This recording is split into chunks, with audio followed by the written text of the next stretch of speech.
Hello, everyone. Welcome to the Straight Talk Vermont show. I'm Bruce Wilson, Executive Director.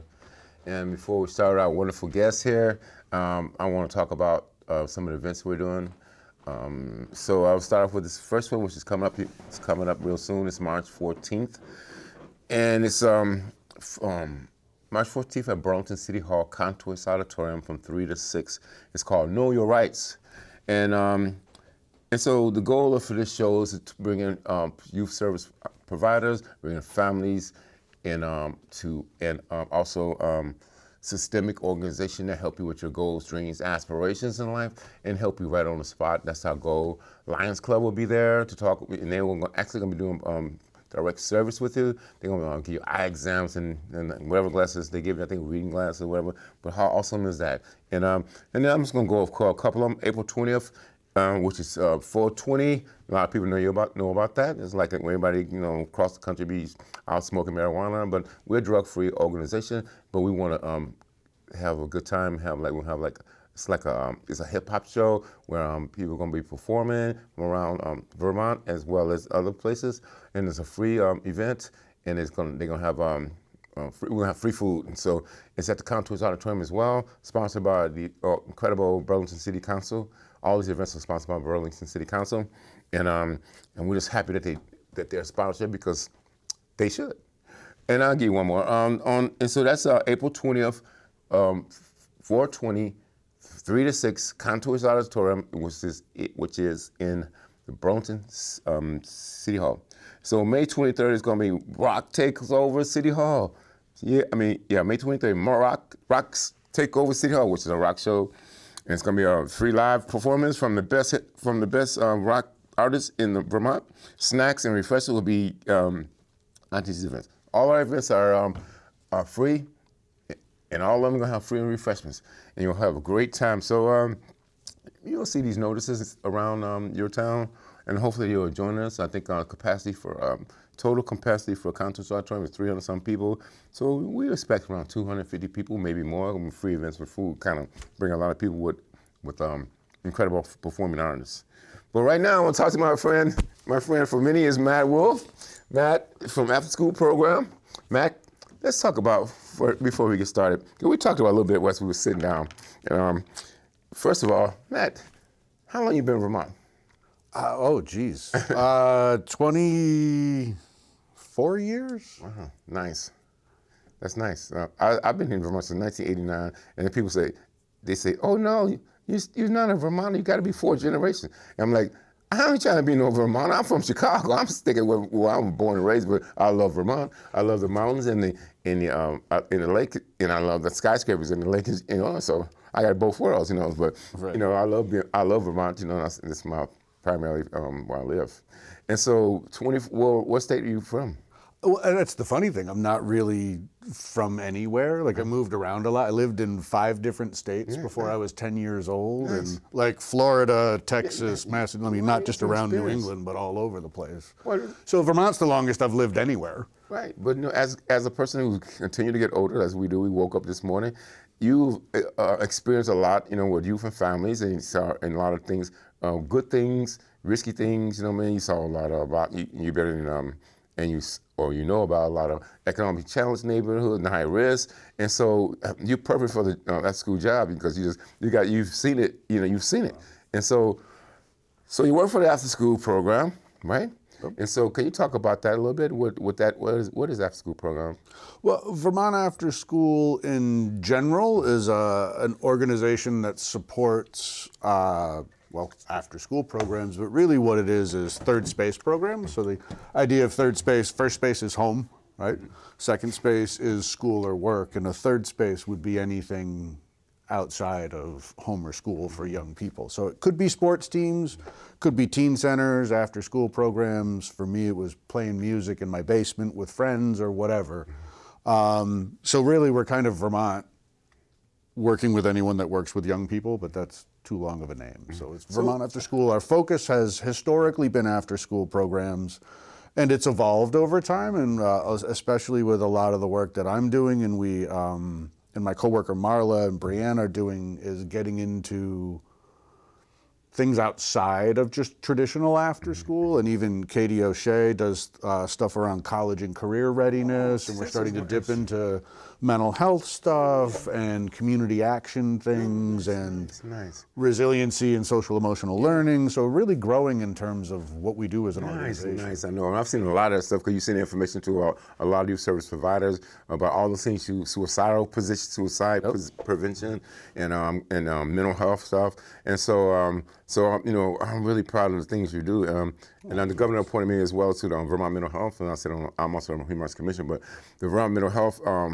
is very important because, you know, when I first came to Vermont, and I used to walk down the street, and I still do, and you see a lot of people who who seem like they might have mental health issues. And in Chicago, I would see it all the time. I didn't think nothing. I think, what the, you know, what the whatever, you know, what the F, you know. And then here is I'm, you know, a guy who you know, degree in psychology, you know, and I should know, but you know, you can't identify a person by the way they look, and you just gotta really know how to what their needs and assessments are. But and then sometimes I see it all around Vermont. I'm like, you know, what the hell's going on? Then I find out, oh, they all have mental health. A lot of them have mental, and I didn't really think of it like that because I don't think of nobody like. We all have mental health. If you don't listen, if you don't have a mental health condition, it's something. You know, if you don't have a mental health situation with yourself, something wrong with you. You really have mental health situation if you don't have mental health. If you don't think you do, you know what I'm saying, because you do. You know, God, please keep me with these mental health situations so I can continue to get better and learn from others. So, wow, man. So you're meeting with so you're dealing with like a Howard. You kind of work with those individual Howard Center and you say Vermont Mental Health and Howard. They do a lot of prevention around drugs, alcohol, tobacco. I know some of the things you some of or links or organizations partner with, you know, who you learn from around the country, send you information about like suicidal prevention, send it to you and you send it out to us. So how do you get the information? I mean, who does that? I mean, it's just, I guess it's being around for 24 years, right? Like I try to tell people it's not that I'm necessarily that brilliant. I've just been around for a long time and talking to a lot of people. I have a pretty deep history working in mental health systems and like in the DCF system. Over the course of those 20 years, I've been at Vermont Afterschool for 5.5 or 6 now. And really part of that evolution was looking at after school or engaging with people in terms of... Oh yeah. Engaging with people in terms of their interests and their passions and what they get excited about, like as in after school programs, to me is like prevention. It's getting ahead of, I mean, I've worked in mental health. I've worked with folks in crisis, and we are trying to partner with designated agencies in terms of after school programming. But for me, all of this, you've mentioned suicide a couple of times. Sure. All of that being connected to programs and activities and things like, for me it was playing music, but for other kids it might be playing soccer, or it might be, you know, painting or sculpting or writing poetry and then, you know, performing at a open mic or something, whatever that case may be, tapping into people's passions and abilities and helping them to use those either to express themselves. You know, we talk about we all have mental health, right? I feel like we all need to get our stuff off our chest in whatever way that is. So I figure that is mental health work in the sense if we're helping our young people develop coping skills around what they're going through, an event for how to talk about their frustration with their friends or their family or their school or their teacher or their you know, whatever the case may be. So it's, my work has evolved from working directly in mental health to really starting to look at how do we empower young people. No doubt about it. And give them... That's why I appreciate you so much. We think a lot on the same way, on that one. Because I always, for me, like, part of our mission statement is like we help people with their goals, dreams, and aspirations while providing like safe places and where they can get resources to drugs, alcohol, tobacco. But the whole thing about it is, for me, I don't go say this, you know, like I'm one of the I was a mental coordinator for Youthfield Burlington years ago, and those individuals from 16 to 24 years old, and some of those were all of them have been in some high-risk situation, economically challenged neighborhoods, and maybe didn't get their their diploma. So with youth build, they'll get their diploma by working 1 week, and they do it in the classroom, another week they work in job sites. And so it was incredible. It was hard for me to put together a mentor program for them because they didn't have one.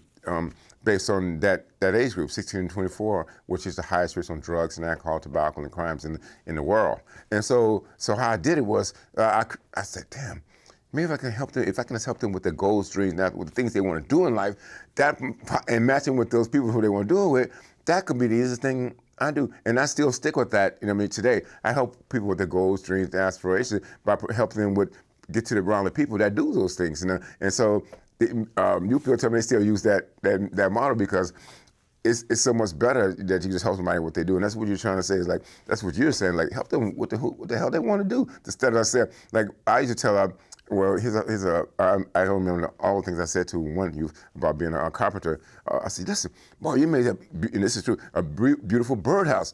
You should be a carpenter. You know, I know some journeyman carpenters who are going to institute, but he said, I don't want to be no carpenter. I want to be a software engineer. So we introduced him to a person at IBM, where it became their sponsors.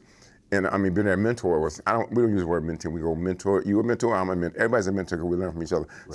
So, and it happened, it worked out well. And so that mentor would take them to IBM, and they will go, you know, you got to put the bunnies, I got to go to IBM, put the bunny suit on, you know, and then, and they'll go around and look up what's going on with how they make wafers and all or whatever. And then the mentor might say, let's go to Ben & Jerry's and have some ice cream. And they go, so it was a win-win because a lot of times when you say, let's go to Ben & Jerry's and have some ice cream, they say, yeah. And they say, well, let's go to the library. I'm sick, Bruce, I can't make it. But you say, let's go to IBM. So it's a win-win, you know what I'm saying? And so it worked out great, and I still use that today. Helping people with their goals, dreams, and aspirations. I told you that was a part of our mission statement. Absolutely. You know, that's right. So that's what you got to do. You got to ask them, what's your goals? What's your aspirations? You know, what do you want to do in life? And that's how you want to help them based on what they want. It's so much easier. Absolutely. One of the lines that I steal from a curriculum that I teach called Youth Thrive is, and I use this all the time, is the relationship is the intervention. Oh, right. And what I love about what you're getting at is all those interests, those passions, those things that you get into, and no one can tell you that but yourself. That's how we connect to people. And we build those relationships and we build connections. You know, if we're both into music or IBM in computer programming or whatever it is, that's how we build connections with other humans. That's right. And the more connections we have with other humans, the more, hopefully, if they're good humans for you, the more manageable life feels, right? Like you feel like you have resources or friends or someone to talk to about what's going on, or someone to get excited about your birdhouse or the programming that you've done, and someone that'll cheer you on and get excited along with you and say, wow, that's great that you did that. Right, no doubt. All of that, to me, again, is that prevention, that mental wellness piece. Right. Is we're connecting with other humans, we're feeling like we can accomplish things, build things, do things, and we have other people in our corner celebrating that with us. Right. And plus, if you help somebody with their goals and aspirations based on what they want to do, they're probably not out, you know, like drinking and drugging and doing high risk situations. They probably want to be around those things that they want to do in life. That's so important. I mean, that to be around what you want to do in life, because you stick with it. That's what I'm doing. I said I was going to be a ballerina or whatever, you know. And now I'm doing it with this dance company, you know what I'm saying? And so they want to concentrate on more of a, you know, I don't know, ballerinas came up, because I love the ballet, you know, when I go to the film. But now they're doing that, you know what I'm saying? And they want to do that instead of going out drinking and drugging, because they know how harmful that is to their, you know, getting better at doing what they want to do, you know, or carpentry or engineering or whatever it is. You know, they're like, this is what I want to do. And here I get the opportunity to do it. Right? Well, how good is that? And it's interesting, the young person that you brought up that, like, you know, built a birdhouse. And you're like, oh, you should be a carpenter. He's like, oh, I want to be a software engineer. Yeah. It's like part of it, and I teach my actual children this too, that, you know, all of us as humans have multiple interests. And when you make something your job or your career, when money is involved, it changes things. Right. So, you know, maybe your young person that wanted to be a software engineer is building birdhouses or doing woodcrafting stuff as their mental health. That's right. Man, I didn't think. You know what I mean? It goes into programming to pay the bills. The mathematics, right? Right, and then you use something else. Like for me, it's like I've been a musician for almost 40 years now, and I do it for me. I do it for my mental health. Yeah, there's some albums out there that I've made some money before, but it's not my career. I keep that for me. This human stuff that you and I have been doing together, that's my career and what I choose to get paid for. What could we do without you? I don't know, Ron, Matt, I'm serious when I say thank you for, and I put it to all, I said thank you for doing the work we do. What could I be without you? I mean that shit. I really do. I really do. Because it takes a, we do a lot of stuff in my organization that a lot of people don't know. Art galleries, I opened up 5 youth centers and 2 art galleries, and we've done over 700 events. Blah, blah. A lot of things no better than nobody, but we do them, and a lot of people just don't. We want them involved, and they are a lot involved in certain ways, but they don't do what we do, you know what I'm saying? They do the wonderful things they do, but to have a person like you who just like universal, you know what I'm saying? Like I said, damn, people who you send it to, I said, oh shit, let me see who you send it to, because there's some people that I might want to contact with and say, how can I work with you in your organization? How can we synergize, be proactive, or collaborate together? How can you come to this event? You know what I'm saying? And then your list is long, bro. It's like, oh, it wow. is. I mean, that list, the email list you're talking about is almost 200 people that I've collected over that 24 years. Be jacking that. Coworkers, people I've interacted with, people I know. Believe in the same sorts of things we do about empowering young people and connecting with folks, and you're right, that is something. I keep saying I'm a musician. I'm a bass player, so my job is to connect the rhythm bass section is in your face, to the melody, right? So that's also what I do as a person. Like, I love connecting people. More so than accomplishing things myself. If I can put you in a room with someone else and you two can share together because you each have something to contribute we both to each mentors? other. And I just kind of walk away and say, okay, let you all do it. Right. Like, that's actually really satisfying to and that's me. so great, right? Don't that feel good? Oh, yeah. Man, Matt, that's why I say you and I are a lot alike in a lot of ways.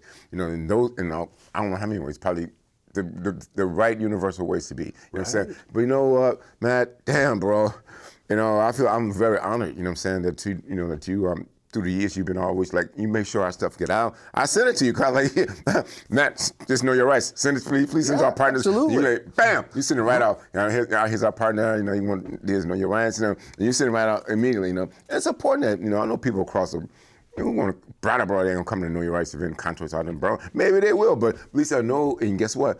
Maybe they'll send it to somebody in Chittenden County or, Franklin County or Addison. Maybe they'll stop by on their way to Canada for I don't know. Like, you never know where people are going to be. But they should know, though. They should know that it's happening. You know what I'm saying? That it's a free event. It just costs nothing. It's just, you need to be there just to hear from other providers, because I don't know what the hell they're going to say. I don't know what literature they're going to put out or brochures, but I know what they're going to do is going to put out whatever they do. You know what I'm saying? They're going to talk about who they are. Right. And we all should know. It's like Matt, that's why, like you on the show, people should know about Matt Wolf after school. No shit. For real, man. They should know about you. You know what I mean? Because a lot of people who is not on their listserv who, might be giving him listserv now or be a part of go to some of those prevention links you send out and education programs. That's not necessarily all in Vermont. You can travel. It might be something they want to send their staff to. Something where, like, if it's in one hell, it might be Chicago or something. They may want to fly their staff there and learn from doctor somebody about suicidal prevention or know your rights or whatever. Your universe is not all. Your points is mostly youth and families, but it's not all youth and families. It's universal, man. So people should know this about. And another thing too, Matt, is that where the world is today, we got to stick with human beings, man, which is us. You know what I'm saying? Yeah. We have to. I mean, we can't. We help human beings is anybody who had an anatomy as a human being. You know what I'm saying? So what you do is you send out stuff or information about human beings, and whatever that could be. You know what I'm saying? And so that's very important for me and everybody. I mean, systemic stuff is like you need a job, you need a housing, you need food, you need health care, you need, and that's what we do. Make sure systemic stuff and so before Matt, we still got a lot of time. But what's your band?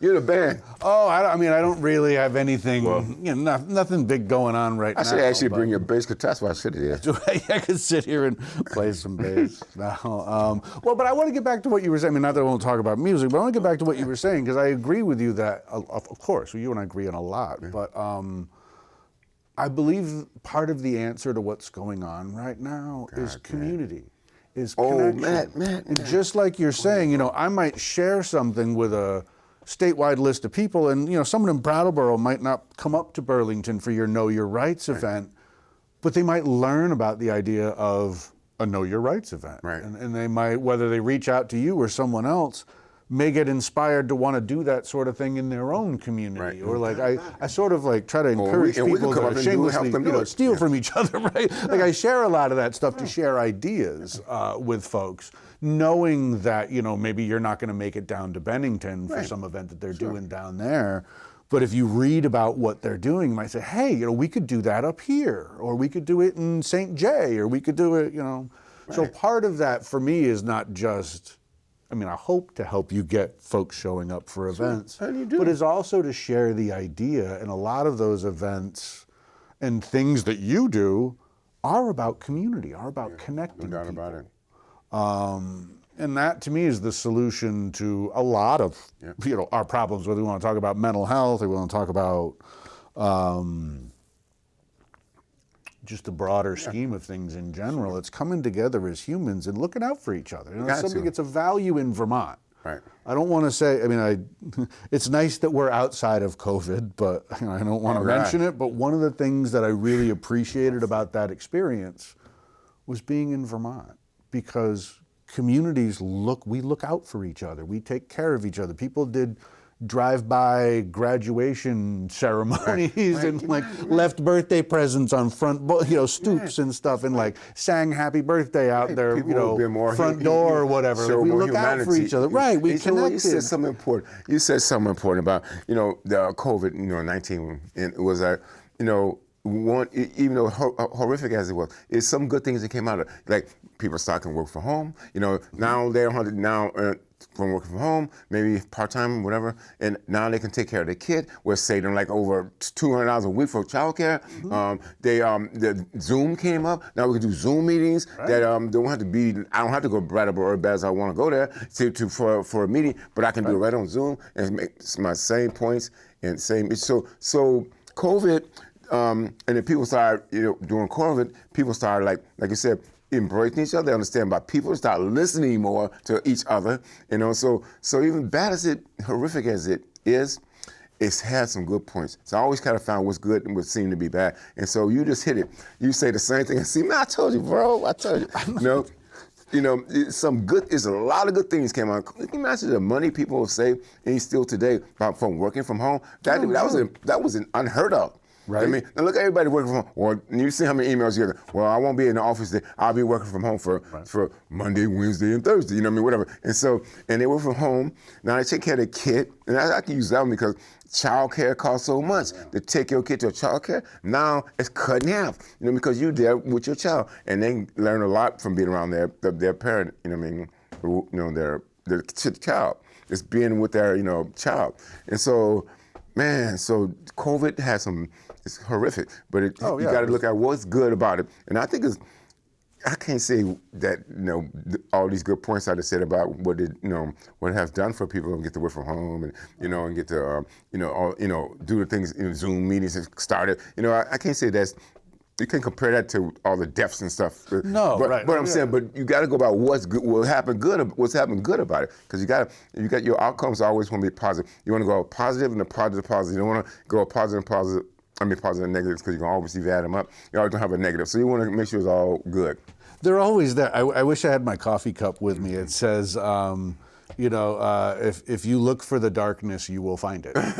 Yes, but spoken word, bro. You know, the idea, well, no, it goes, if you look for the light, you will find it. If you look for the darkness, it's all you'll ever see. Yeah, like, to your point, they're both there. Like, I mean, the only reason I brought up, I don't even like talking about COVID, but was the idea that in Vermont, like, we value community so much, it showed up in that really difficult, tricky, working from home, scary sort of time, because we value that. That's part of what makes Vermont, is that we care about our neighbors. We do. And we care about, you know, our communities and what happens. We still have Town Meeting Day and a citizens legislature, and we still, like, care about what happens to each other. You know, you were talking about being in Chicago. In Chicago, you can't say hi and shake the hand of everybody you walk by in the street. You'd never get anywhere. You won't. Right? Like, you can't. Just can't do it. Because there's just too many people in one place. But we still value that connectivity. And we talked about, again, relationships, right? Relationship is important. And like another thing too, and I'm glad you said all these good things.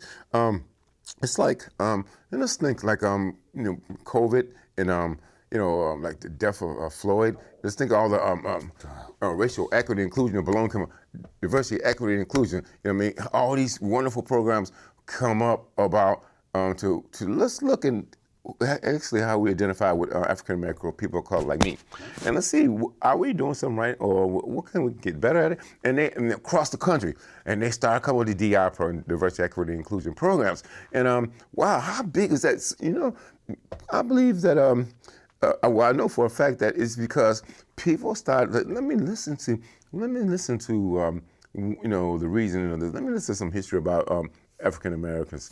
Let me hear some, you know, we just can't go by what we see on TV, you know, oh, African Americans, their neighborhood is blighted, they destroy our housing. You know, let's look at what's good about, you know, and when people look at me, they don't know that I open up 5 youth centers and that I'm the Vermont Human Rights Commissioner now, yeah, unless they hear it from my mouth, you know what I mean? But, you know, but so people start listening, oh, and like you said, like start helping others, you know, they don't just zoom by, even Vermont, don't zoom by a person, they're like, sir, I'm missing you. We want to stop and hear them out, you know what I'm saying? Because I think COVID had a lot to do with us start being more, I don't know, using more humanities. You know, I know it did because with people, and you know, who we just normally wouldn't even pay attention to. Right. Or something we never would really read about that came up, you know.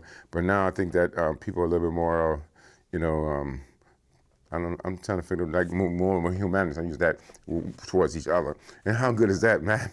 And that's it, right? That's wonderful. You know, I love that part about it because that's what you and I have been teaching for, or presenting, or projecting, or trying to do forever. That's our whole mission, goals, and objectives. Like working with, like you said, working with people who we serve most, unfortunately, but also helping with their systemic needs. Also looking at, here's another thing you don't know about. Like, did you know that youth are more up to commit suicide and da-da-da? You're like, huh?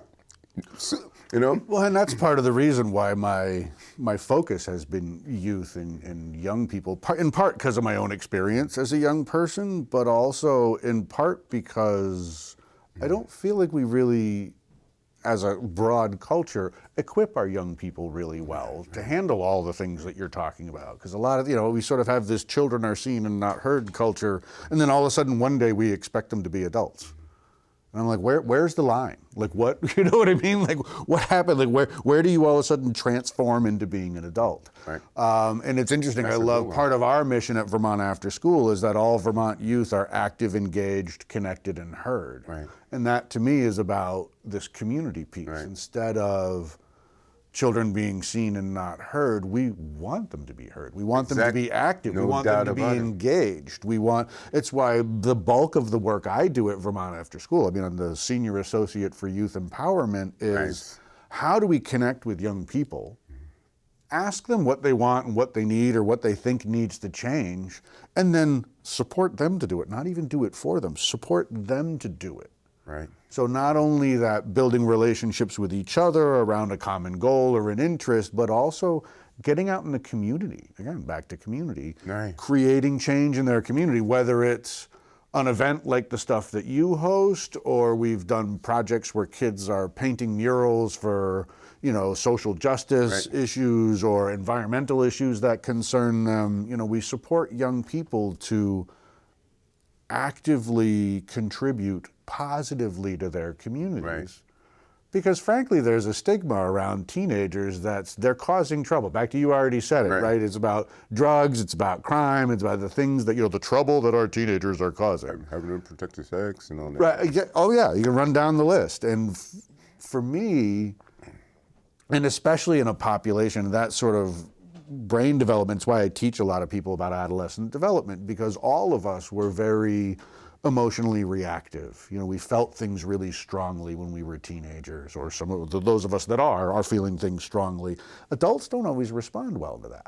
Right? Like I try to think of like one of my favorite questions to ask people in a training is, you know, based on where, you know, your upbringing when you were a kid, What was the difference between children expressing anger and adults expressing anger?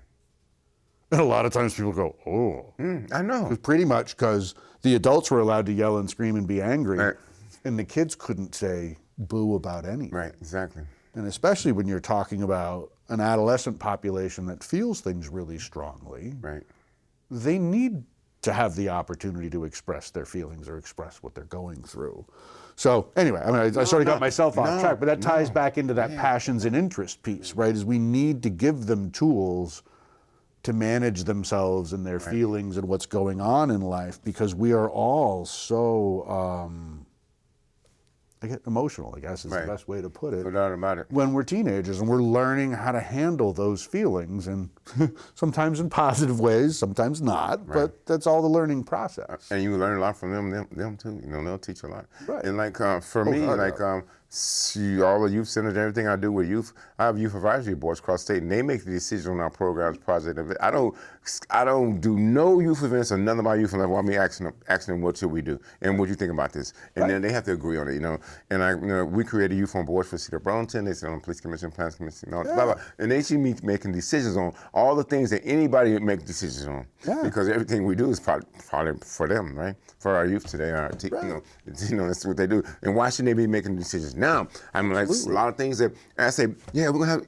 And I learned this from too. Like, I was having youth events for me one day, and I said, yeah, and the color's gonna be, you know, hypothetically, it's gonna be blue. And I said, blue was 2 years ago. It's pink now. You know what I'm saying? You know, that's why the event didn't happen well, because you had damn blue up there. You know, and so I'm like, oh, shut up. You know, let them run it. You know, and that's what I do. I mean, even if you are connected with youth and know what's going on with them, to your point, it changes so quickly.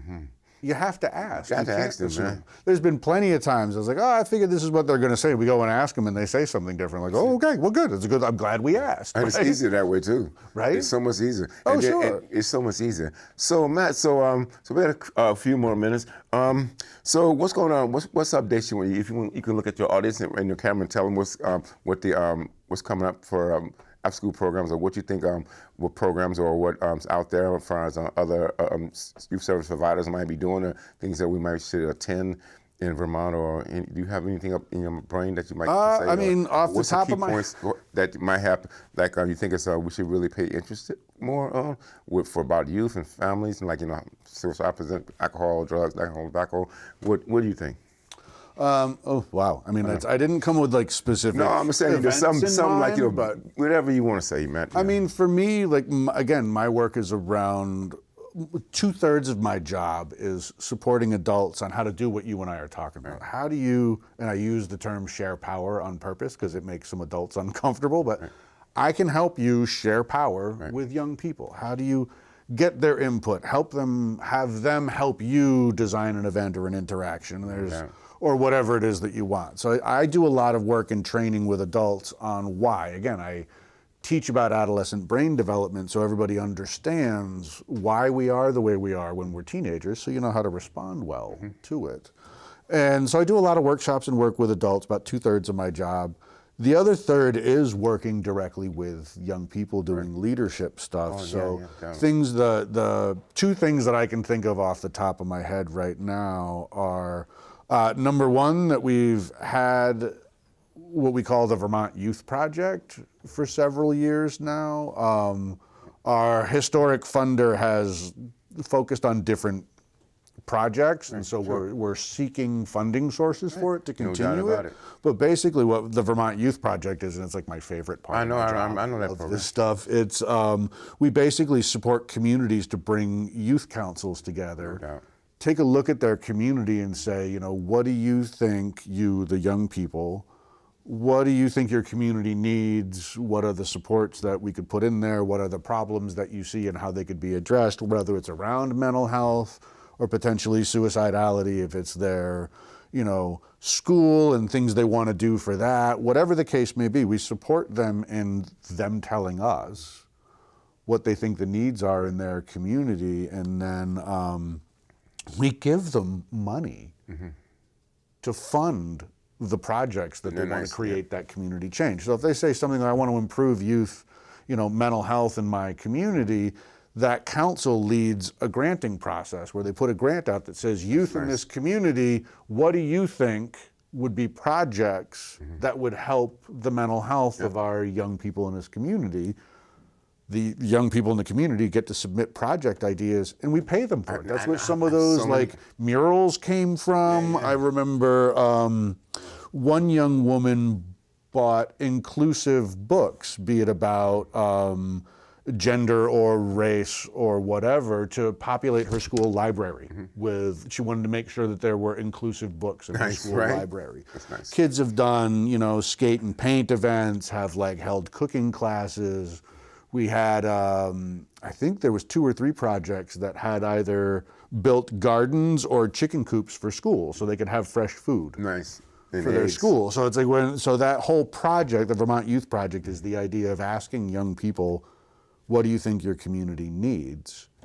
And then funding it. And that's the piece that is most exciting to me, because a lot of times, and you've probably seen this yourself, Bruce, we ask young people for their thoughts, and they don't bother to give them to us because they don't expect it's going to do anything. Right, exactly. And so they're like, well, I'm not even going to bother because you're not going to do anything with it anyway. Right. We've had to really it's taken some time to convince young people sometimes that we're actually going to do this.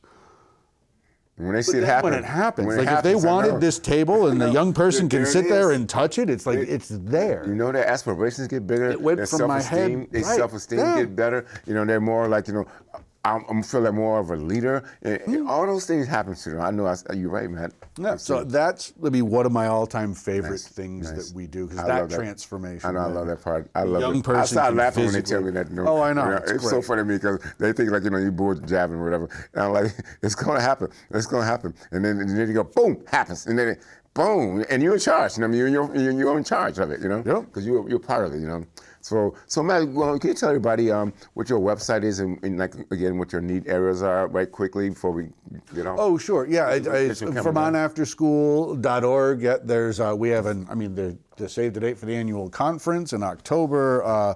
There are tons of resources on the website, everything from guidebooks on a ton of subjects, everything from starting a teen center to supporting young people as employees. There's sort of 2 main categories of work at Vermont Afterschool. There's strengthening programs, which is a lot around credentials and certifications and trainings, and how are we supporting sites that are after-school programs, be they certified or licensed or whatever, and all of that material. And then the other main bulk of our work, as you can imagine, that I'm a part of, is the youth empowerment work. Yes. This is where we do the Vermont Youth Project, where we support leadership councils at either a community level or an organizational level. A lot of that training of how I help support adults to share power with young people comes on that youth empowerment side. So there are all kinds of resources on our website. Like I said, guidebooks for stuff. We have trainings and workshops for just about anything you can imagine in terms of those things. It's so incredible. I'll be like, whoa, oh yeah. I guess one last thing I want to say is I'm kind of excited about this is a recent project that we got going, again, through a funder that we're continuing even as that funding winds down at the end of this month, is the idea of looking at young people as employees in after school. Nice. Because we've heard enough from young people that you're a student during the day and then you transition to becoming a staff member in after school. There you go right there. Which would be, which can be a really tricky boundary shift, not only for the young person, but for the adults involved. Right. Like if I was your math teacher during the day, but now I'm your coworker in after school. Nice. It can be hard to make that boundary shift, right? You're right. So when you say your website again, please. It's VermontAfterschool.org. Yeah, they pulled it up. There's the Jobs for Youth page, so you can see across the top the Strengthening Programs team. There's the Youth Empowerment, Empowering Youth team. Junior Iron Chef is this weekend. It's my favorite work day of the year, even though it's a Saturday, is the Junior Iron Chef. Let's talk about that for a couple minutes. Go ahead, just very quickly. It's basically, it is a cooking competition. There are teams of young people from all over the state. We get together on it's this Saturday. It's coming up. It's at the Expo up in Essex, and kids come from all over the state. We've had kids drive up from Bennington in the snow to be a part of this. That's awesome. But there's two main heats where you have teams of young people cooking dishes that they've designed, that they've practiced. It's even a club in after school to practice cooking and show up for this event, and it's judged by a lot of, high profile for Vermont, like folks that own restaurants or are food experts in some way. I think there's I can't remember how many. There's got to be at least a good 10 or 12 That's nice. Judges, and you have a couple of heats where I think we're up to, I'm going to say it wrong and Seth's going to get mad at me. I'm sure it's like a good 50 teams or so. I can't remember. Yeah, that's it's a lot. Good. And kids show up, they cook, it's presentation, they lay it all out, and then the judges give them notes on what they liked about it, what could be better about it, and then in the end, there's 3 categories of winners in terms of sort of like best tasting or like use of resources or whatever. But it's a great event.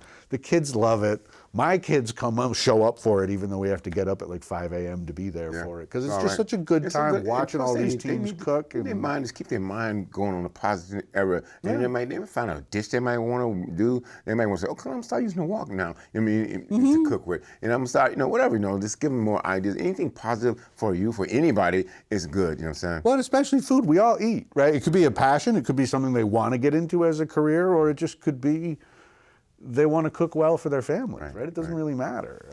But it's super fun. They come up with some amazing dishes, too. It's really cool. Well, thank you, Matt, for being on Straight Talk Vermont show. Of course. And, we really appreciate all the work you do.